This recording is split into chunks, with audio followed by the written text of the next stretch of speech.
the part that Polly finds the most interesting about BitTorrent is this. The strategy to request chunks and the strategy to send chunks. Let's talk more about the requesting strategy first.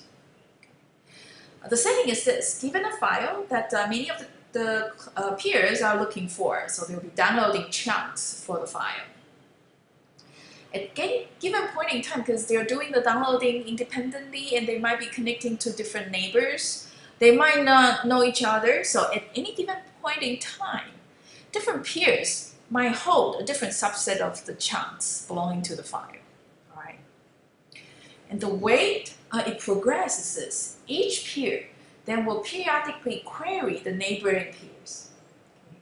So asking neighbor 1, neighbor 2, and neighbor 3 for the set of chunks neighbor 1 has for that file, neighbor 2 has for the file, and the set of chunks neighbor 3 has for the file.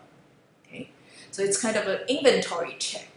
Now, once the peer receives all these inventory check reports, the peer begins to count which chunk is the rarest in the P2P network.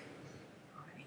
And the peer begins to download from the rarest that he does not quite yet download yet. So that is the requesting strategy. Now, if you think a little bit more about it, why rarest first? If I tell you, look back the previous slide, the issues we might run into are these, right? A peer might come and go, right? So as they move from one subnet to another subnet, it might get disconnected, the IP addresses might get changed. If it's in the middle of the download, those chunks will disappear from the P2P network. Also, right, when some peer finish downloading all the chunks for a file, and if the peer is selfish, they might just leave the network entirely. So in a P2P network, real users will all have this anxiety of not being able to find a specific chunk for a file. And that is also when BitTorrent downloading can go really, really long. It's not because there's not enough capacity, but it's more. Yeah, certain chunks are no longer there on the network.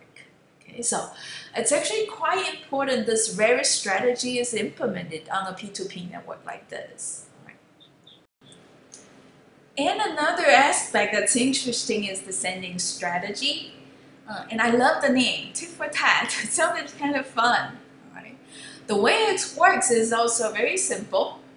Alice here is an example peer. She will send chunks to others that are sending back to her at the highest rates. Okay, so hey, if you're generous to me, then I will be generous to you. Okay, eye for eye, tit for tat. But this simple strategy might create this problem. Other peers are not sending at the highest rate, will be choked then. These guys might not get a chance of downloading certain chunks from Alice at all. Right? This is actually not quite that good. So Alice will re-evaluate the top 4 every 10 seconds. So those peers who discover that they're choked, they're not downloading any chunks, they might decide to contribute more uplink capacity. Therefore, as a result, they might get some chunks from Alice back the next round, the next 10 seconds. Okay, so this is the general strategy. Okay, share your uplink bandwidth, then I share mine. But this might not be a good thing either, because some of these peers might be very non-resourceful, meaning they have very, very low uplink capacity. As a result, they might always come up short here in the competition for the highest rate neighbors. So every 30 seconds, Alice will be very generous, okay? And not look at the sending rate coming from the neighbors, but just randomly pick one of them and start sending chunks to them. Right? So optimistically unchoke a particular peer. Now the newly chosen peer will join the top 4 and receive chunks from Alice. Right? But this is done at the lower frequency, only every 30 seconds. Right? So mostly favoring those who are contributing more bandwidth for uplink purpose, but every now and then not bias on the uplink capacity of the peers, and openly share. Okay, interesting, isn't it? And let me animate tit for tat here.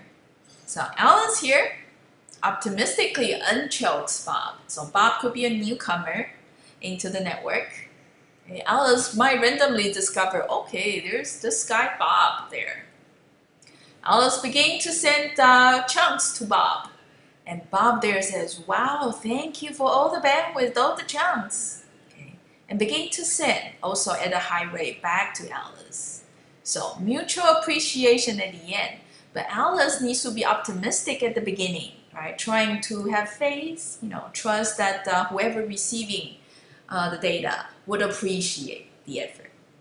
So higher upload rate finds better trading partners. Okay? And so you get files faster this way.